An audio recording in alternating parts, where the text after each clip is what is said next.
2025 Emergency Rule Declaration in Rivers State. Justice James Omotosho, while delivering the judgment in the suit filed by Belema Briggs and 4 others against the declaration, held that the 5 plaintiffs lacked the legal power to institute the case. In the meantime, Vice President Kashim Shettima has returned to Abuja after representing President Bola Tinubu at the 80th session of the United Nations General Assembly in New York and concluding strategic engagement in Germany. And during the 2-week-long international engagement, the Vice President delivered President Bola Tinubu's national statement calling for comprehensive United Nations reforms.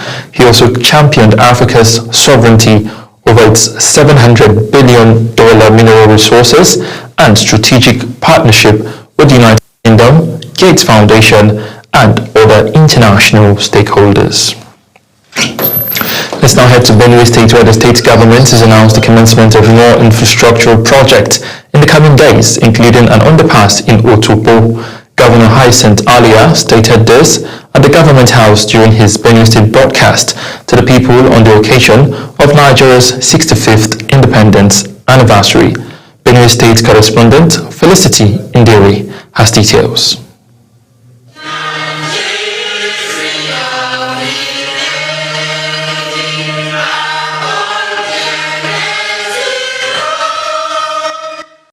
It is the 65th celebration of Nigerians' independence as a nation since 1960.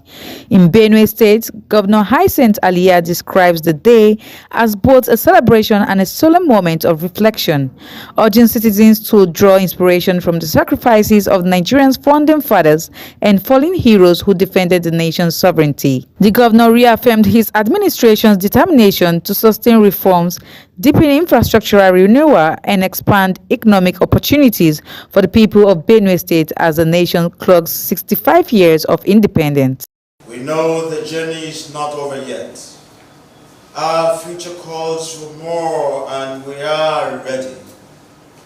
We are advancing industrialization, driving digital transformation, empowering our youth and women, and ensuring that every community, no matter how remote, feels the touch of governance. As part of activities for the celebration, the governor hosted families of recently slain officers in the line of duty in Katsina Allah local government area. We have embarked on security reforms to guarantee peace and protect our communities and allow our people to live and farm without fear. Our uniformed men are making sacrifices, but huge success is being recorded. With courage, intelligence, and collaboration, we will restore peace to every inch of our land. With promises of fresh infrastructural drive and renewed hope for security and development, Governor Alia says his administration is committed to building a stronger and more prosperous Benue. Fight against banditry and other criminal activities, the Zamfara State Police Command has arrested a notorious armed bandit, Muhammadu Dankani, popularly known as Aki, from Kujoro in Bungudu local government area of the state. Our correspondent has details of the story. The Commissioner of Police in the state, Ibrahim Mekaba, while briefing newsmen in Gusau, Zamfara State's capital, said 6 other suspected bandits were also apprehended, while 5 kidnapped victims were rescued during the recent operations across the state. According to Mekaba, the 57-year-old suspect was arrested for his alleged involvement in multiple abductions, including incidents along the Tsafe-Funtua Highway and Yendoto community. The same anti-kidnapping unit arrested Muhammadu Dankani, a 57-year-old man, popularly known as Aki, from Kuraji in Bungudu local government area. He was apprehended in Funtua, Katsina State, following a credible intelligence linking him to numerous kidnapping cases across the state. During interrogation, the suspect confessed to have been part of the kidnapping gang terrorizing Tsafe, Endoto, and Yanwarin Daji. He further admitted to being an active member of Kachala Rongogo gang. The commissioner further disclosed that arms and ammunition were intercepted while being transported to bandit hideouts in Gurusu village. Recovery of 4 AK-47 rifles, 228 rounds of live ammunition, and 4 magazines along Gumi-Sokoto route. On 15 September 2025, the anti-kidnapping unit of the command, while on routine patrol along the Gumi-Sokoto route, intercepted a Toyota Corolla car. When a search was conducted in the vehicle, the following recoveries were made: 4 AK-47 rifles, 200 rounds of PKT ammunition, 28 rounds of AK-47 ammunition, 4 empty AK-47 magazines. The above items were concealed in a sack. The Commissioner of Police reaffirmed the command's commitment to tackling insecurity in Zamfara State, adding that investigations are ongoing to track down other fleeing accomplices. Mukhtar Kasib, reporting for Global Television News. Let's now turn our attention to electoral matters where Nigeria's electoral reforms remain in focus as the European Union Election Observation Mission visit the Independent National Electoral Commission (INEC) in Abuja. At the meeting, the Commission's chairman, Professor Mahmoud Yakub, assured that work is underway with the National Assembly to strengthen the country's electoral laws. National Assembly correspondent Tapsi Gimba has details of the story. For nearly a decade, the European Union has been a steady partner in monitoring Nigeria's elections and recommending reforms to deepen democracy. Once again, its Election Observation Mission delegation met with INEC Chairman Professor Mahmoud Yakubu in Abuja to review progress made on past recommendations. Professor Yakubu revealed that of the 15 recommendations earlier presented by the EU team, 8 directly concern INEC. He explained that one has already been implemented while discussions with the National Assembly are ongoing to amend electoral laws in line with international standards. The INEC boss assured the chief observer, Perry Andrews, that the Commission is committed to reform that will guarantee credible polls in the future. This is the 3rd time that the present Commission is receiving such a mission. I recall that in 2017, we received Mr. Santiago Fisas, who led the EU Election Observation Mission to Nigeria's 2015 general election. Similarly, in 2022, we hosted Maria Arena, who led the EU Election Observation Mission to Nigeria in 2019. Today, we are glad to receive Mr. Barry Andrews, who led the EU mission to the 2023 general election. Earlier, Chief Observer, European Union Election Observation Mission, Perry Andrews, said the team is in Nigeria to assess how well its previous recommendations have been implemented. He noted that the EU remains committed to supporting credible, transparent, and inclusive elections in Nigeria. And we were very much delighted to take up the invitation for the 2023 general election, having done so at every general election since 1999. So we're really delighted to have taken up that invitation. So now we are following up, which is the traditional pattern for election observation. And we are here for the last, I'm only here since this morning, but my team have been deployed here for the last 3 weeks and will remain for a further week as part of this electoral observation mission. The visit by the European Union Election Observation Mission underscored global interest in Nigeria's democracy, with expectations now high on INEC and the National Assembly to deliver reforms that will strengthen future elections, particularly as the nation prepares for 2027. Topsy Gimba, reporting for Global Television News. You are watching the live broadcast of News Cycle. When News Cycle returns, Global Television pledges partnership with the Sports Writers Association of Nigeria. Details coming shortly, plus business and foreign stories. On the other side of this break, please stay with us.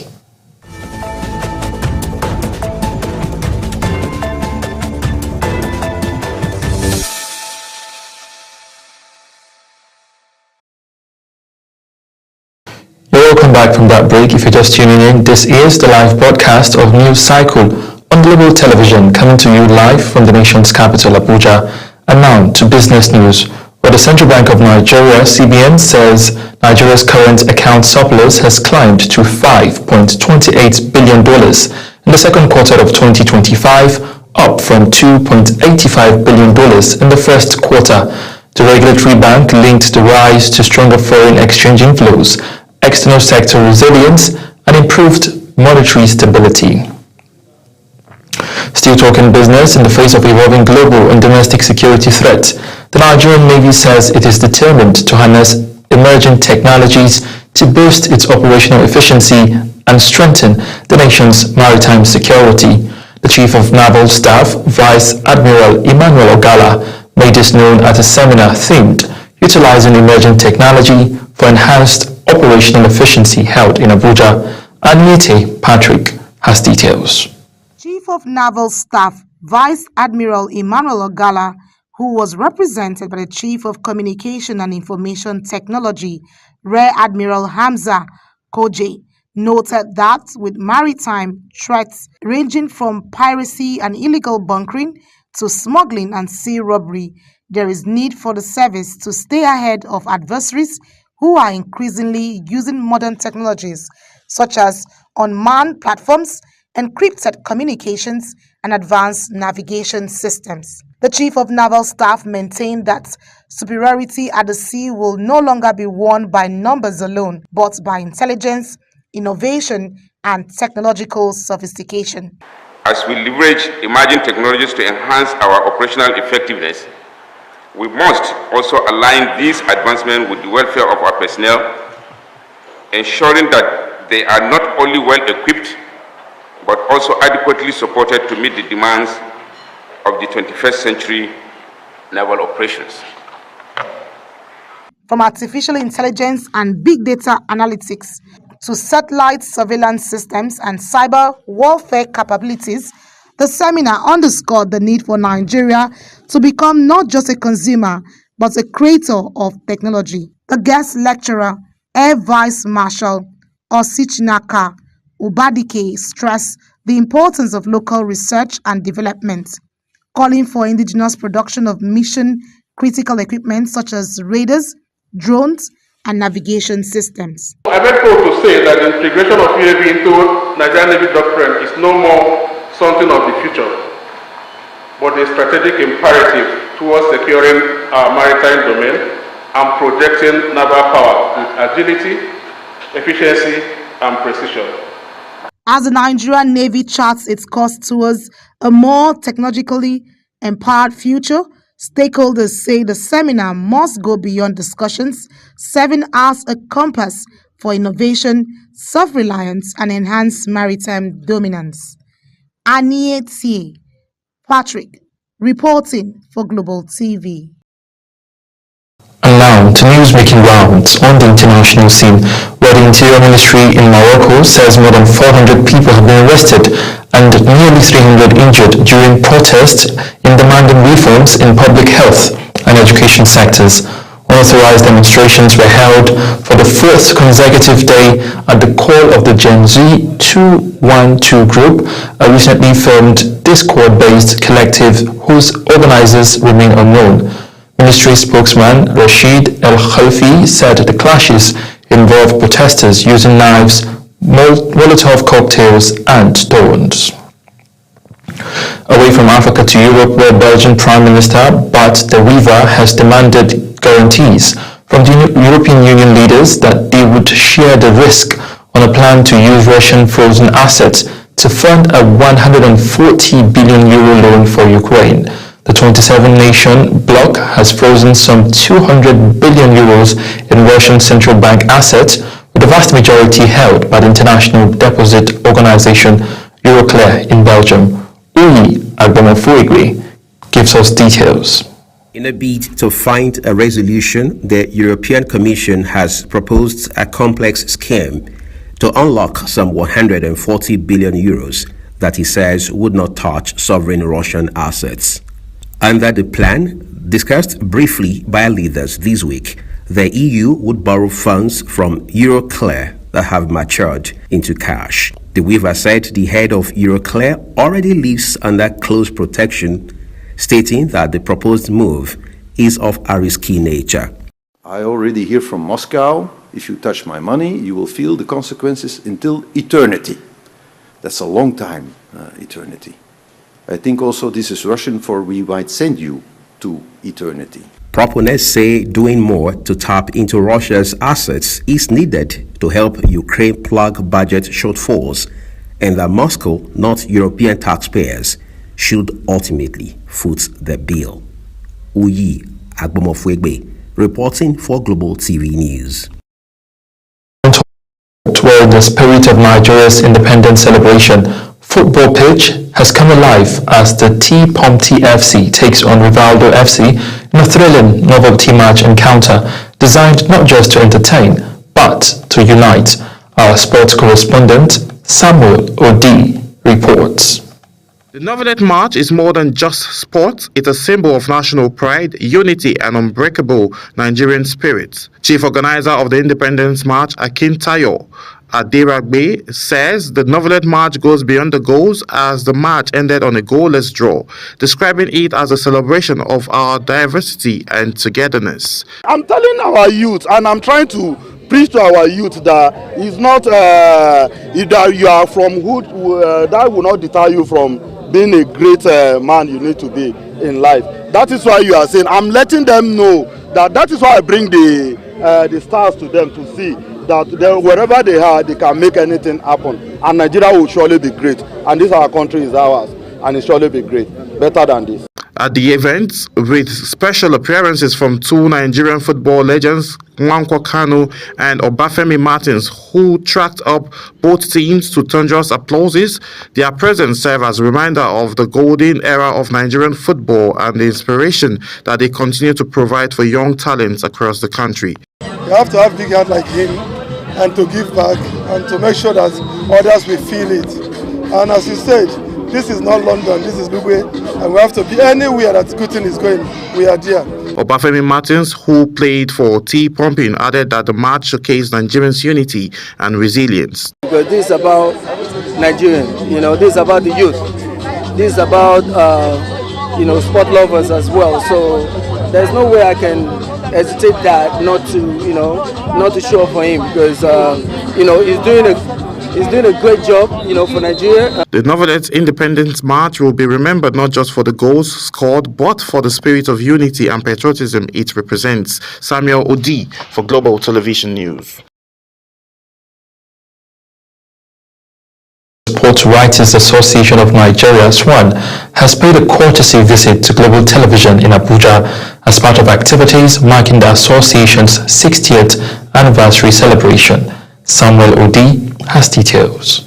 The delegation, led by members of the local organizing committee, was warmly received by the general manager and acting manager director of Global TV, Aisha Lawi Musa, who described the visit as timely and strategic. The acting managing director commended the Sports Writers Association of Nigeria for its consistent role in promoting sports development across the country for over the last 6 decades. She noted that Global TV remains committed to fostering collaboration that will project sports journalism and enhance public interest in Nigerian sport. For the publicity, I want to assure you that you have come to the right place. I will make sure that everything is covered and we will air it. On their part, the local organizing committee members expressed gratitude to Global TV management for warm reception and pledged to work closely with the station to ensure that the milestone anniversary becomes a reference point for sports reporting. And it's a good thing that within a very short time, the station is already making, some impact, which shows that the future, the next 5 years, 10 years, for instance, is so much promising for the outfield. The 60th anniversary of Sports Writers Association of Nigeria, scheduled for 30th to 31st October 2025, is going to feature a series of activities, including lectures, awards, and sports events, with stakeholders across the country set to participate. Samuel Odi for Global Television News. Nigeria has once again stamped its authority on the global sporting stage. Lagos came alive as world-class boxing and entertainment converged at the Mobolaji Johnson Arena for the historic chaos in the ring fight night. Anita Patrick reports. It was an electrifying evening that attracted boxing stakeholders, enthusiasts, and global stars to Lagos as Nigeria showcased its growing status as a hub for international sports entertainment. The highlight of the night came from the explosive contest between American cruiserweight Brandon Glatton and 2012 Olympic boxer Marcus Brownie. Fans roared as Glatton unleashed raw power, knocking out Brownie in round 6 in one of the fiercest battles of the evening. Also on the card, Nigerian-born British boxer and European champion Dan Aziz made an emotional return to fight on home soil for the very first time, and he did not disappoint thrilling fans with a resounding victory over Suleiman Adeosu by technical knockout in round 4. For the National Sports Commission, the night was more than just about the boxing. Among the high-profile guests were Lagos State Governor Babajide Sanwo-Olu, ministers, sport administrators, football legend Victor Ikpeba, and media icon Chief Dele Momodu. The entertainment card added glamour as stars like D'banj and Naira Marley thrilled the audience with performances that blended seamlessly with the night's boxing spectacle. Anita Patrick reporting for Global TV. A quick reminder that Global Television is on DSTV channel 365 and StarTimes channel 276. Now kindly follow us across all social media platforms now showing on your screen using @Global TV NG. I am Mukhtar Kasim, saying a very big thank you for watching.